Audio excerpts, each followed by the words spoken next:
Estás escuchando El Rompeolas.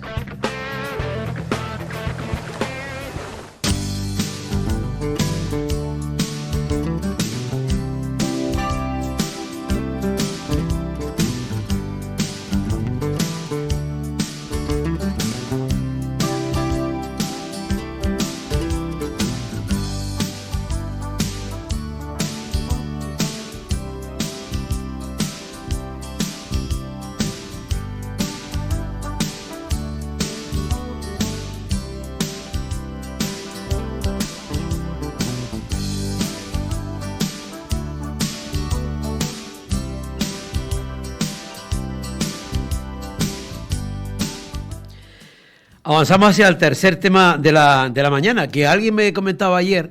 Dice, el tercer invitado le va a faltar tiempo para hablar del tema que vamos a hablar ahora, porque, en fin, todos los que sigan nuestras redes, pues sabrá que vamos a hablar ahora de la corrupción en Canarias. Y para eso le doy las gracias a Gerardo Rodríguez, el sindicalista del STEC, y bueno, ha salido de una reunión que está precisamente en Gran Canaria ahora, pues para hablar con nosotros. Gerardo, buenos días. Buenos días, Javier. Buenos días a toda la audiencia. ¿Qué tal? Bueno, Gerardo, que gracias por hacer este pequeño alto en el camino en tu reunión que tienes. Bueno, sí, efectivamente estamos aquí en Gran Canaria porque hay un Consejo Nacional del STEC y bueno, pero yo soy el que tengo que estar agradecido de que me llames y poder, bueno, mantener un diálogo sobre, en este caso, sobre el tema que tú propones. En otras ocasiones hemos hablado sobre otros temas, educativos fundamentalmente, pero bueno, siempre agradecido a la radio porque a través de ustedes, pues uno hace llegar de alguna manera el mensaje a toda la audiencia, ¿no? Claro. Gerardo, que realmente a mí me recuerda esto como cuando íbamos a coger papas con mi padre y decía, y la huerta era tan grande que yo decía, ¿por dónde empezamos? ¿Sabes? Porque es tan grande que... ¿Tú crees que es un problema de tramas? ¿Es un problema del sistema que está ya todo corrupto? En general, ¿cómo lo ves antes de entrar en el detalle? Hombre, obviamente, lo primero que hay que decir es que la inmensa mayoría de los políticos y de las personas que ahora mismo se encuentran, digamos, dedicadas a la vida pública, son gente honesta, son gente responsable y son personas decentes. Eso es lo primero, ¿no? Yo creo que no podemos generalizar, pero también es verdad que este tipo de tramas que se están descubriendo y todas las del pasado reciente, trasladan a la ciudadanía el mensaje de que de alguna manera la política no es una profesión o no es una dedicación, mejor dicho, no es una ocupación, porque nunca debería ser una profesión, Eso es lo primero, ¿no? Yo creo que la profesionalización de la política es un error, por lo menos desde mi punto de vista. No creo ni que tenga que haber profesionales de la política, se tiene que estar ahí en un momento determinado, temporalmente, y yo creo que esa temporalidad es uno de los ingredientes para que no haya ningún tipo de corrupción o para que, digamos, se rebaje o se aminore el nivel o el porcentaje de corrupción. Yo creo que las personas que se asientan de una manera, digamos, permanente en determinados cargos, me parece a mí que produce o provoca ese tipo de delitos, como puede ser el cohecho, el blanqueo, la evasión fiscal, en fin, todos los temas relacionados con la corrupción y todos los delitos relacionados con la corrupción. Por lo tanto, yo diría que no es que todos sean iguales, pero sí es verdad que hay que hacer una limpieza. Y entiendo también una cuestión. El sistema económico que tenemos propicia que haya corrupción. Si los valores fundamentales que se trasladan a la ciudadanía desde las instituciones y desde el propio sistema es que lo mejor que se puede hacer es tener recursos económicos, tener recursos materiales, ser rico a cualquier cosa, a cualquier precio, y se obvian otros temas o otras cuestiones como ser una persona responsable, una persona ejemplar en el comportamiento, una persona que vela por los intereses de la ciudadanía, dedicada a mejorar la vida de los ciudadanos, o otros principios y otros valores, entonces yo creo que tendríamos una sociedad muchísimo más limpia. Y de hecho hay algunos países que están hasta cierto punto no exentos de corrupción, porque siempre hay personas que se corrompen, pero sí que el nivel no es tan alto como aquí. Y me refiero, por ejemplo, a los países centroeuropeos, los países nórdicos, es decir, determinados países donde estas tramas delictivas no son tan digamos, no son tan reiteradas y no son tan masivas, ¿no? Aquí sí que nos encontramos en los últimos años con la trama Kitchen, con la trama Gürtel, con la trama de ahora del caso Mediador, con la trama de las Teresitas, en fin, con un montón de tramas Claro. que poco a poco socavan los cimientos de la democracia. Entonces, Gerardo, si pudiéramos poner un ejemplo, ya que somos docentes, ¿no? Y una especie, en una balanza, ¿no? Resulta que ahora nos damos cuenta, según tu teoría, bueno, o según la teoría, ¿verdad?, que nos hemos equivocado, pensando que lo que de ser rico era lo del dinero, lo del poder, lo de no sé qué y tal y que cual, ¿no? Cuando hemos tapado esa auténtica riqueza que la acabas de decir tú, la riqueza de ser ejemplar, la riqueza de ser responsable, a la riqueza de velar por una dignidad, ¿sabes? Parece que la sociedad no pone el foco en eso, parece que que vamos hacia el abismo con lo otro, ¿no? No pensamos sino que lo otro. Y a conseguirlo como sea y lo más rápido posible. Sí, efectivamente, ¿no? Vivimos en un mundo donde lo fundamental, lo principal es hacerse rico, como tú dices, a toda costa. Y ese no es precisamente el modelo de ciudadano que se tiene que trasladar. El modelo de ciudadano que se tiene que, digamos que tiene que ser el que se traslade, el prototipo que se traslade a la ciudadanía, tiene que ser el modelo de ciudadano, eso, éticamente responsable, empático con los demás, colaborativo con el resto de ciudadanos, en fin, que trabaje mirando por el bien común. El hombre es un ser social por naturaleza, lo decía Aristóteles. Bueno, pues si somos seres sociales por naturaleza, no fomentemos la parte del ser humano más individualista, más consumista, más atomizada, es decir, no atomicemos el cuerpo social, no lo disgreguemos en átomos como si no tuviéramos nada que ver con los demás, salvo instrumentalizarlos para lograr nuestros objetivos de lucro, ¿no? Claro. Yo creo que en ese aspecto la sociedad está mal encaminada, los ejemplos que se trasladan son ejemplos, digamos, que no benefician para nada a la ciudadanía, y creo que hay que fomentar desde la escuela esos principios primero de tolerancia, de responsabilidad, de tener un sentido crítico también y una independencia de juicio que nos permitan también poner en cuestión todo lo que está a nuestro alrededor. Y bueno, yo creo que ese es el modelo que deberíamos desde edades tempranas fomentar en los niños, porque en definitiva se trata después de tener adultos coherentes, Claro. honorables, honestos. Y, ¿Tú crees, Gerardo, que alguien que, por ejemplo, que empieza o que quiere servir a los demás, se mete en política, en fin, porque luego, claro, todo esto hace pues que la gente no quiera saber nada de este tema, ¿no? O sea, entonces dice, bueno, es que mira, los que están accediendo a esto es este perfil, ¿no? Entonces, claro, es lo que hay, ¿no?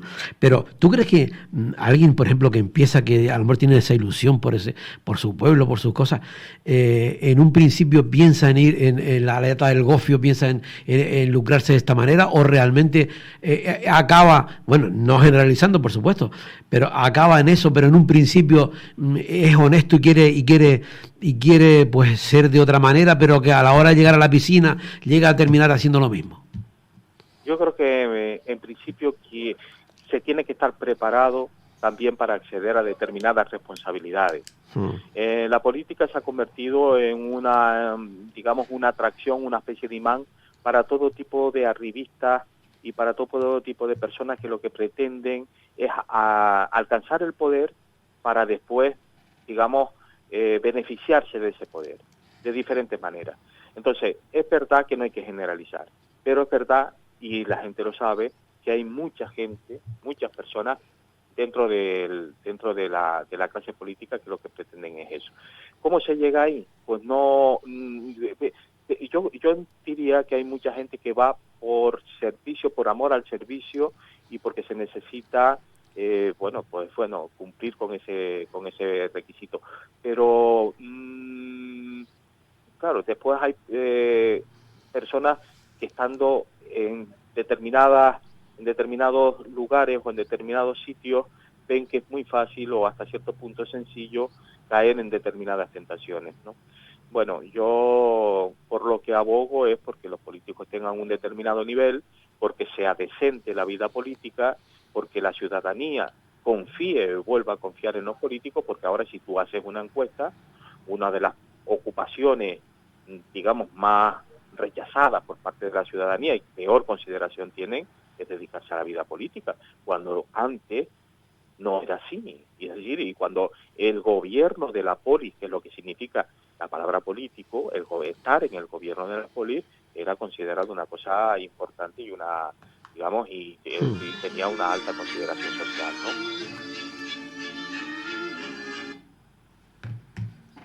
Sí, ¿Gerardo? Sí, sí. Ah, sí, vale, no no, te he parece que se perdido, había, que se no te había he metido. perdido. Sí, no, total, es tremendo. Quizás harían falta, no sé, se me ocurre, poner que aparecieran también, pues, en el foco otras cosas que fueran como más, que no todo, es que claro, nos alimentamos de por la mañana hasta por la noche, siempre de basura, entonces pues da la impresión de que es todo basura. Claro, eso es lo peor de todo, porque eso degrada el Estado de Derecho, degrada la democracia, hace que la gente pierda confianza en las instituciones y eso es el caldo de cultivo perfecto para que después lleguen personas que proponen mano dura, ley, orden y la gente confía en que eso de alguna manera quite o aparte a toda la gente esta que se dedica a la política con fines para lucrarse, ¿no?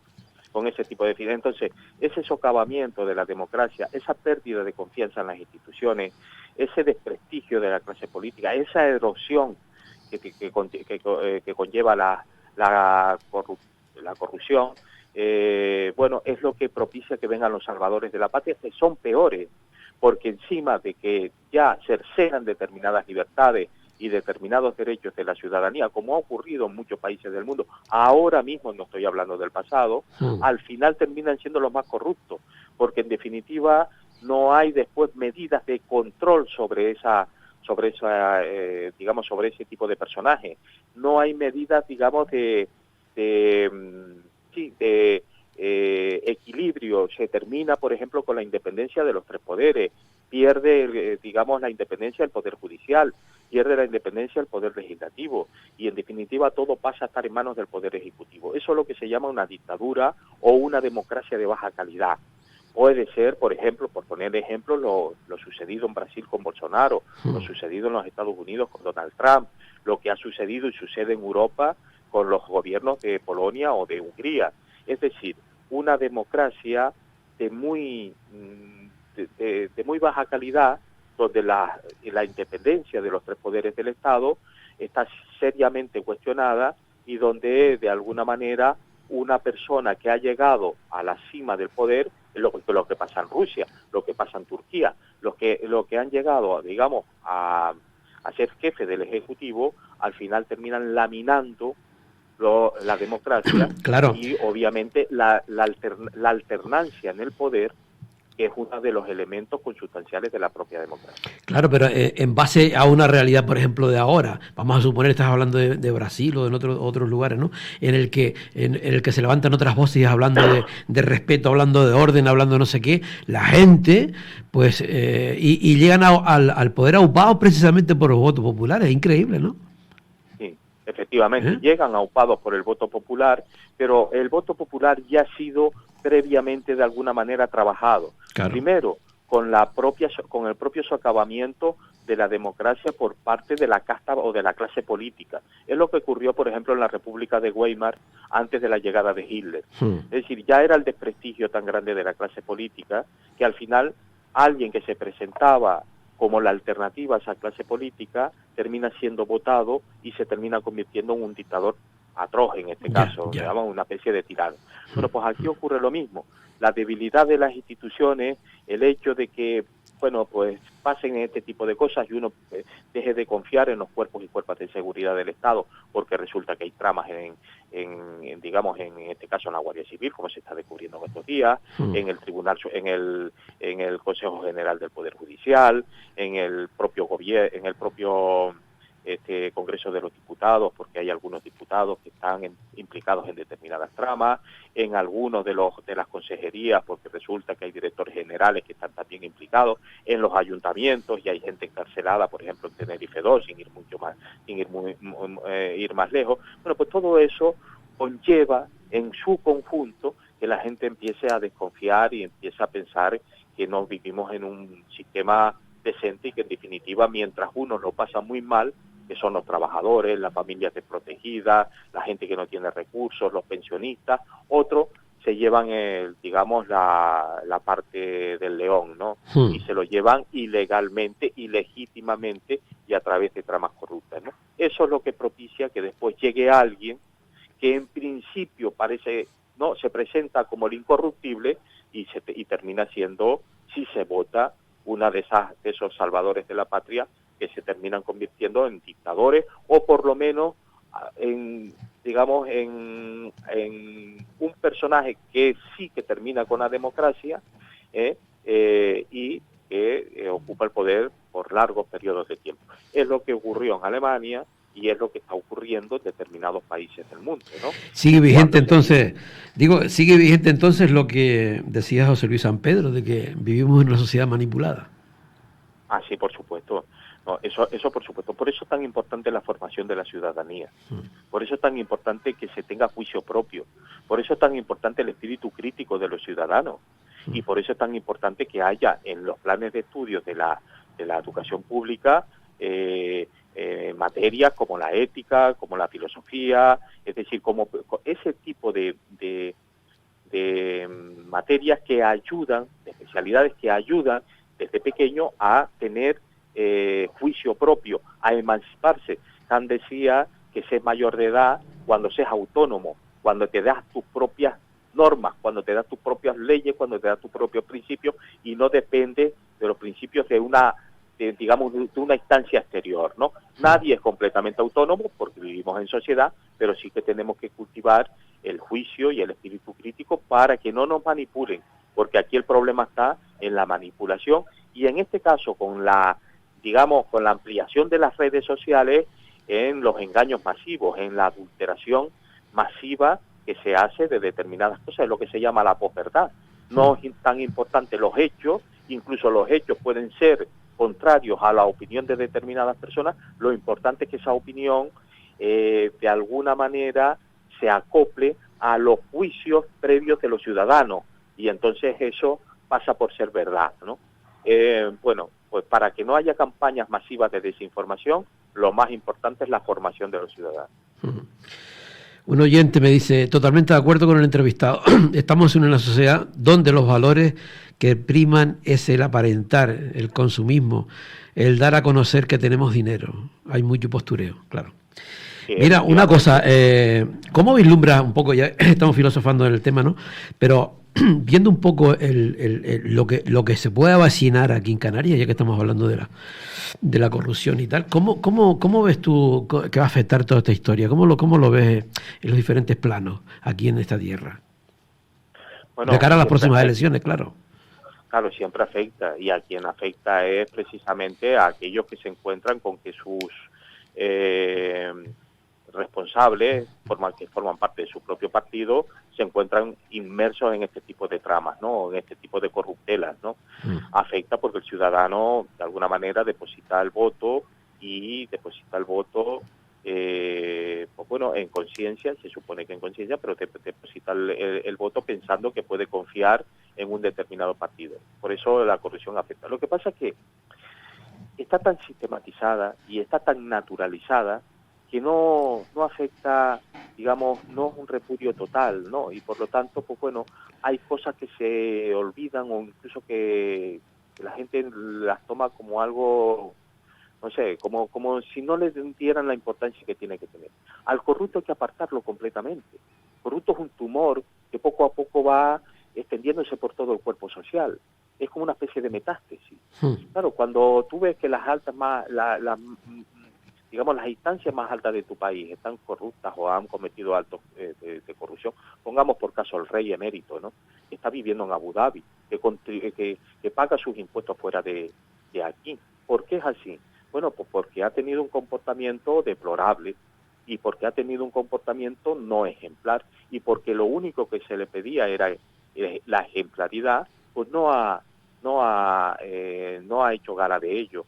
Y por lo tanto, cuando tú ves que las más altas magistraturas, y de ahí para abajo Claro, todo, claro. ves todos los papeles de Bárcenas, donde estaba el presidente anterior del gobierno, Mariano Rajoy, en esos mismos papeles, ministros como Rato, como Jaume Matas, como Zaplana, que han pasado por la cárcel, es decir, una cantidad de personas que han formado parte de la élite política del país y que han terminado en la cárcel. Bueno, pues al final el cuerpo social termina naturalizándolo un poco y diciendo, bueno, pero es que después muchos de esos los vemos hasta en los medios de comunicación blanqueados total, como si no hubiera pasado nada. Claro, porque los medios de comunicación también tienen un papel que jugar, porque los medios de comunicación, los grandes medios de comunicación, están en manos de grandes emporios o de grandes grupos empresariales en donde muchos de estas personas están en sus consejos de administración o forman parte de alguna manera, o están vinculados a ese grupo, ¿no? Y por lo tanto se blanquean o se olvidan, se omiten en los medios de comunicación. Yo ponía el otro día un caso anecdótico, pero no tan anecdótico tampoco, ¿no? Es todo lo que está pasando con el Barcelona. Y cuando tú buscabas las noticias de lo que está pasando con el Barcelona, de la compra del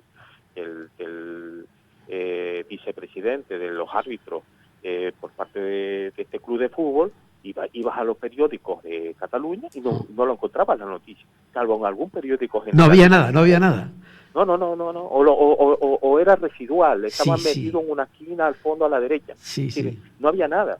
Entonces, claro, y era un escándalo, digamos. ¿Por qué? Porque obviamente los medios de comunicación están en ese caso vinculados en este caso a un club de fútbol, ¿no? Y cuando digo un club de fútbol, después a cualquier otra persona o entidad que esté, digamos, que esté siendo investigada por corrupción, ¿no?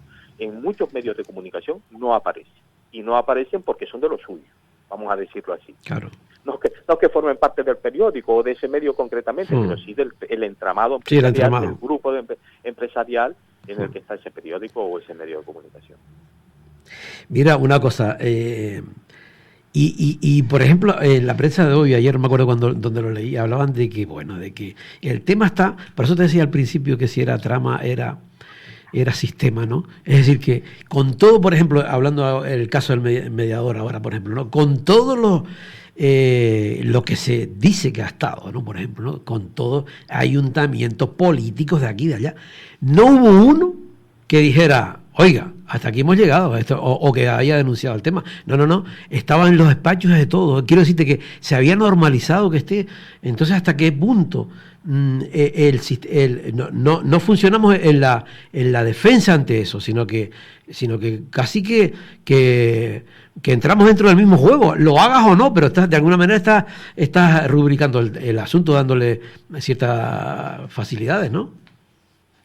Sí, ¿tú te refieres al caso mediador? Sí, al caso mediador. Por ejemplo, vale. que estamos hablando de que con todos los... decía en la prensa, no hay un caso en que una persona haya dicho, oiga, hasta aquí hemos llegado. Y entonces coge y presenta una denuncia o lo que sea, sino que lo habían dejado todos llegar hasta la cocina o más allá. Sí, efectivamente. Aquí, además, es un caso que ha provocado todas las alarmas, porque o que ha, digamos...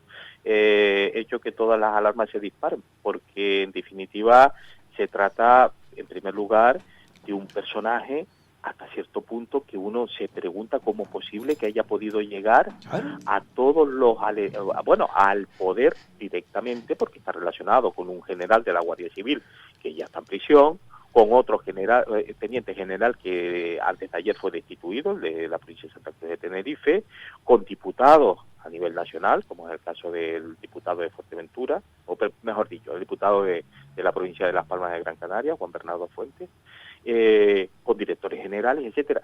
Y tú ves el perfil, en este caso de Navarrota Coronte, y te realmente un poco impactado de cómo es posible que haya podido llegar ahí, después digamos, con unos antecedentes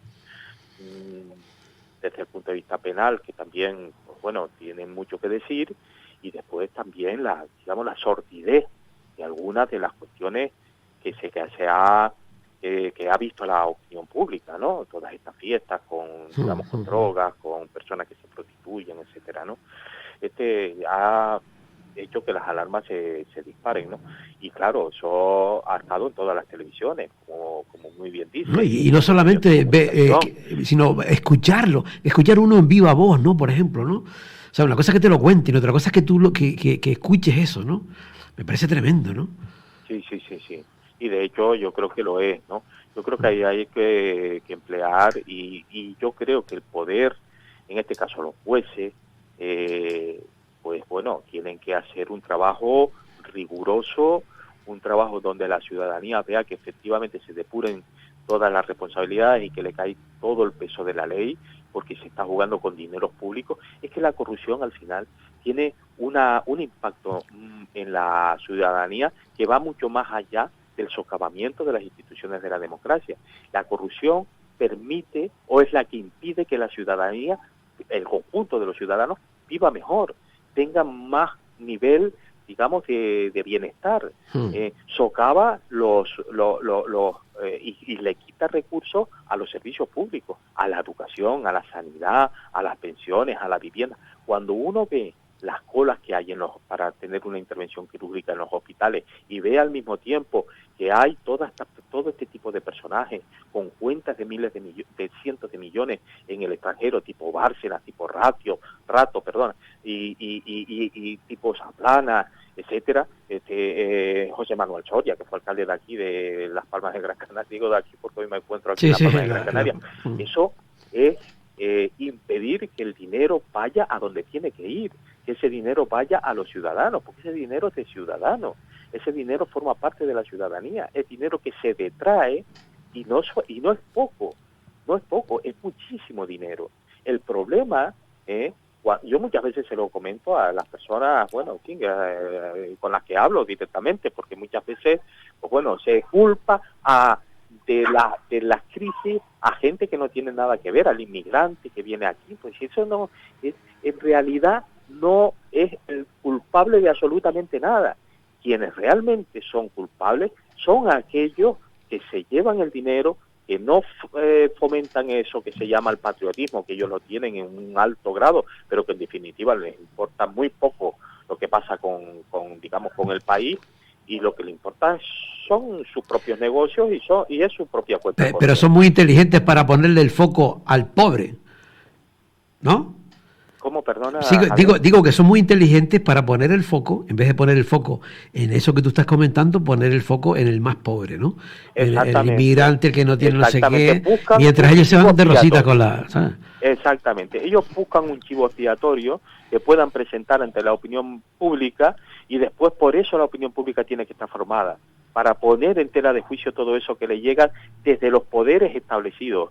Es decir, el culpable no es el pobre que es más pobre que tú, no, el culpable no es ese, el culpable es el que hace que tú seas pobre, el culpable es el que hace que tú no progreses, que tú no prosperes, el que hace que de generación tras generación, hijo tras hijo, se mantengan en las mismas condiciones que sus padres, que no haya. Hace poco hubo un informe de la ONU donde se decía que en España se necesitaban cuatro generaciones para poder salir de un determinado estatus de pobreza y alcanzar, digamos, un nivel superior, ¿no?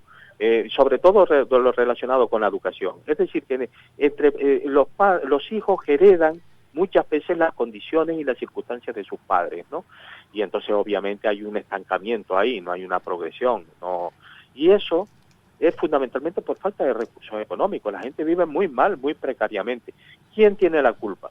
Pues aquellos que se llevan el dinero, que se llevan los recursos, que los detraen de las arcas públicas y que por lo tanto no potencian pues la educación, la sanidad o las viviendas, o las pensiones, o bueno, en fin, o los servicios sociales de los ayuntamientos, ¿no?